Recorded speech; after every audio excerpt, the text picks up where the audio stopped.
Tu as déjà relu un cours, encore et encore. Mais dès que tu fermes le cahier, tu oublies tout? Ou pire, tu passes des heures à étudier? Mais quand arrive l'examen, ton cerveau devient vide. Si tu te reconnais, alors cette vidéo peut littéralement changer ta façon d'apprendre. Le problème, ce n'est pas que tu es nul. Et ce n'est même pas que tu ne travailles pas assez. Le vrai problème, c'est comment tu travailles. Aujourd'hui, la plupart des étudiants apprennent comme ça. Ils relisent leurs cours, ils surlignent, ils regardent leur téléphone toutes les 5 minutes, et ils pensent qu'ils progressent. Mais en réalité, leur cerveau est passif. C'est comme regarder quelqu'un faire du sport. Tu vois les mouvements, mais toi, tu ne progresses pas. Écoute bien, ton cerveau n'est pas paresseux. Il est juste programmé pour économiser de l'énergie. Il préfère ce qui est facile. Et relire un cours, c'est facile. Mais apprendre vraiment, ça demande un petit effort actif. La bonne nouvelle? Une fois que tu comprends comment ton cerveau fonctionne, tu peux apprendre beaucoup plus vite, avec moins d'efforts. Étape 1, apprendre en testant ton cerveau. Principe.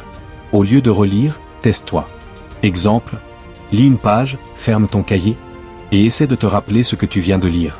Même si tu oublies, c'est parfait. Pourquoi? Parce que chaque fois que tu forces ton cerveau à chercher, c'est comme soulever des poids. Ton cerveau devient plus fort. Métaphore. Relire égale regarder la salle de sport. Se tester égale soulever les haltères. Étape 2, étudier en petites sessions. Principe. Ton cerveau apprend mieux en plusieurs petites sessions, plutôt qu'un long bloc de 3 heures. Exemple. Au lieu d'étudier 3 heures d'un coup, fais 25 minutes, pause, puis recommence.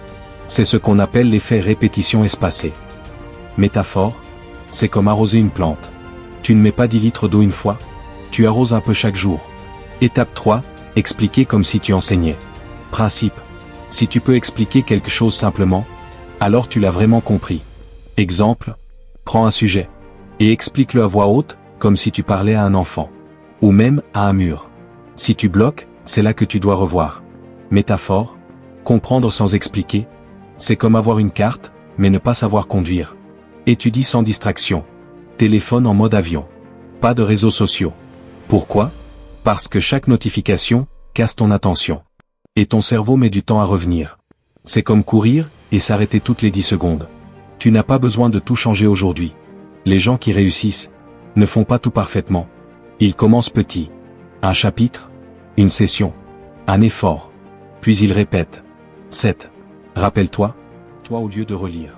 Tu dis en petite session, explique pour vraiment comprendre. Fais ça, et tu seras déjà devant 90% des étudiants. Commence aujourd'hui, pas demain, pas plus tard. Parce que dans quelques mois, tu peux être la personne qui galère encore, ou celle qui apprend 10 fois plus vite. La différence commence maintenant.